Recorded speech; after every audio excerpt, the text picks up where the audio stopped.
স্বপ্নের নিরাপদ ক্যাম্পাস না হওয়ার আগ পর্যন্ত আমরা থামবো না। এখন বলতে পারেন ভাই আমরা এটা কিভাবে করব? সেটা আমরা ইতিমধ্যে আমাদের যে ইস্তেহার, সেই ইস্তেহারে আমরা উল্লেখ ঠিক করব। আমাদের এই বিশ্ববিদ্যালয়ের অনেক রাজনৈতিক অর্জন আছে, সেই রাজনৈতিক অর্জন অবশ্যই লাগবে, সেগুলো আমাদের অস্তিত্ব।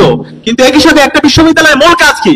বিশ্ববিদ্যালয়ের মূল কাজ হচ্ছে জ্ঞান অর্জন করা, জ্ঞানের প্রতি শিক্ষার্থীদেরকে আগ্রহ তৈরি করা, নতুন নতুন সায়েন্স, ইনোভেশন, ক্রিয়েশন এবং টেকনোলজির দিকে শিক্ষার্থীদেরকে উদ্বুদ্ধ করা।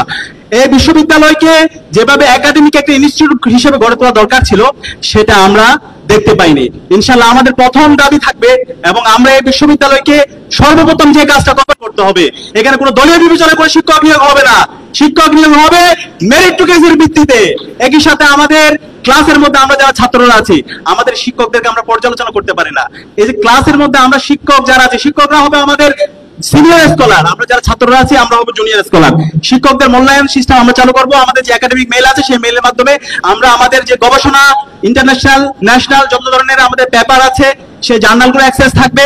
আমাদের যে ভর্তি প্রক্রিয়া থেকে শুরু করে একাডেমিক যত কাজ আছে, সেই কাজগুলো আমাদেরকে হলে যাইতে হবে না, আমাদের বোনদের রেজিস্টার বিল্ডিং এ দৌড়াইতে হবে না, হলের মধ্যে তাদেরকে লরের মধ্যে আচরণ করবে না। আমরা আমাদের রেজিস্টার বিল্ডিং কে পেপারলেস করবো, সে ঘরে বসে তার সামগ্রিক ভর্তি প্রক্রিয়া থেকে শুরু করে অ্যাডমিনিস্ট্রেটিভ সব কাজগুলো করতে পারবে। এবং একই সাথে আমাদের আবাসন সংকট থেকে শুরু করে স্বাস্থ্যের